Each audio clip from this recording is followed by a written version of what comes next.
These dogs are trained to apprehend and release on their handler's command. Have you made your New Year's resolutions yet? Because we're just hours away from the new year. Lita, what's going on with this trial? Well, Gary, Crystal Finnegan said in a tearful testimony the last thing she remembers before the accident is singing with her 2 sons. Once a verdict is reached, we, of course, will be bringing you that information. Selma Street Elementary, a board that's supposed to inform its students, today is sending a message of hate. Now, can I taste test one of these peanuts? Police say he stabbed and killed his stepfather. Unfortunately, do you think that sometimes it takes a disaster for people to kind of realize, oh, I do need to be prepared?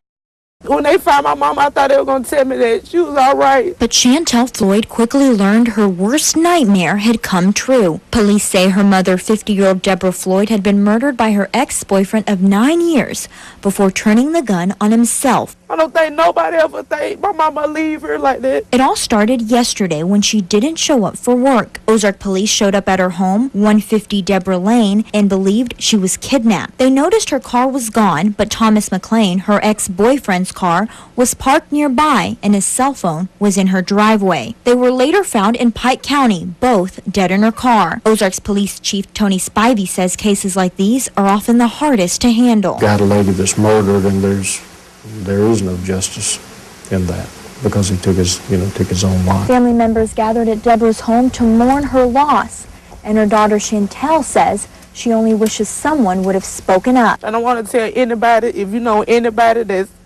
somebody hurting them, you better do something, you better do it fast. Now, all Chantel and her brother and sister can do is remember their mother, one who they say never lacked compassion. She never owed a grudge. She didn't even have a grudge against him. My mama was a good person throughout her whole life.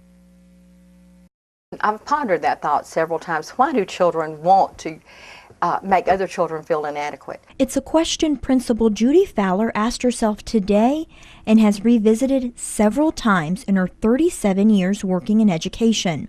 She says it's lack of self-esteem, and when there isn't self-esteem, there's plenty of taunting and teasing. 15-year-old Kyle Tipton knows what it's like to be a victim of bullying. Name calling, just about my name, my weight, and stuff like that. And he said he isn't the only victim. In fact, he has heard a slew of dirty words being exchanged among classmates. A bunch of cuss words and a bunch of other words that I probably shouldn't say on the camera. He couldn't say it on camera, but as 17-year-old Shelby Crunk explains, he didn't need to, because bullying isn't just verbal abuse anymore.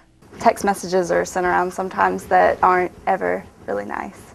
Minor things such as name calling now are spread to everybody via the internet, cell phones. Popular websites like Facebook and MySpace have become the new jungle gym.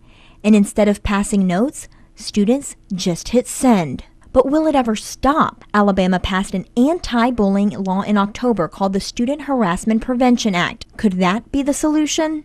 I don't think it will ever go away. In the meantime, Tipton says he'll just take the high road. And I just turned my head, let it go in one ear and out the other. In Cottonwood, Leela Grace, WDHN News. All the little split ends off.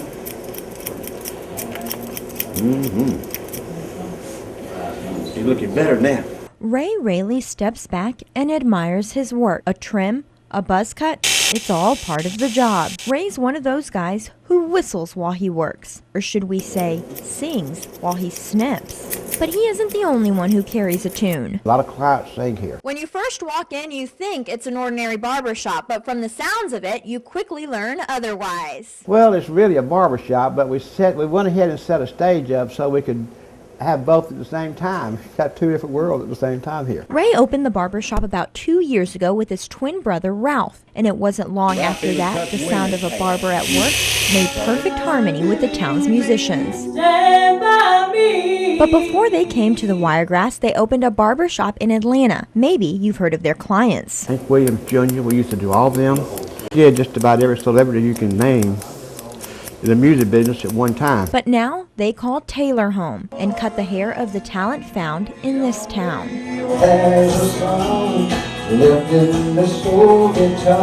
We have a great time out here. It's just a lot of good entertainment. And the entertainment is why so many people come to stay. I like to listen to the music. And every once in a while, even Ray puts down his scissors and picks up the microphone.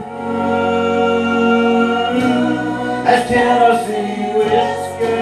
making it hard not to get wrapped up in the fun. So while the Raley brothers may be far from the Grand Ole Opry, they wouldn't trade Taylor for Nashville. I don't think so. We have such a great time here, we don't want to change a thing. Because those who enter with a happy heart and leave with a tapping toe. In Taylor, Leela Grace, WDHN News.